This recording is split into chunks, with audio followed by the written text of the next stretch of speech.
Civis Romanus sum. La citoyenneté, nous en avons tous une.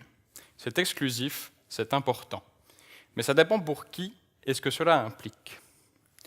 Le réfugié en difficulté rêve sans doute d'être suisse, d'avoir autant de droits que nous. Mais le paysan d'Appenzell, est-ce qu'il a envie d'être européen ou américain? Imaginez, en 212 de notre ère, l'empereur Caracalla octroie la citoyenneté romaine à tout le monde. Et le seul témoignage de cette époque que nous ayons est de Dion Cassius, un sénateur passablement énervé, qui nous dit « Cet empereur était le pire de tous. Avide et sans limite, il a fait de tous des citoyens romains, mais c'était uniquement pour augmenter les rentrées fiscales. » Alors voilà, Dion a son avis. C'est une source littéraire et donc partiale. Mais moi, en tant qu'historien, je dois aller voir des documents moins explicites, des testaments, des codes de loi qui trahissent de l'évolution du statut des personnes à cette période.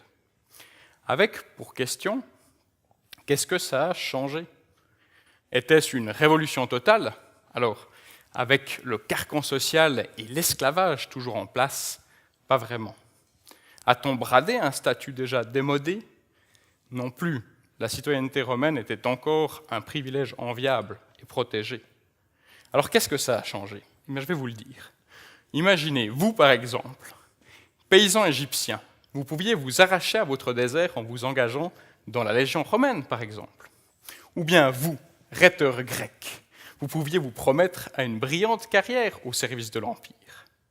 Mais surtout vous, Helvète, marchand qui a réussi, et dont tout le monde sait qu'il ne rêve que d'une chose, c'est d'épouser la fille d'un citoyen romain.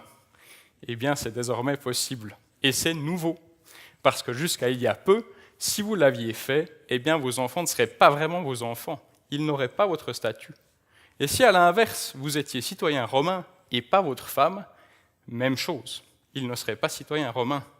Et conséquence dramatique dans les deux cas, vos enfants ne pourraient pas vous succéder. Votre ferme, votre exploitation, toute votre fortune serait allée à un vieil oncle acariâtre, ou pire, à l'empereur.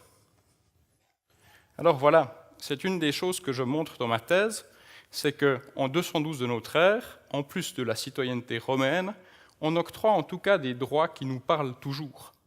Ce sont par exemple les successions et le mariage qui sont désormais disponibles pour tous. Je vous remercie.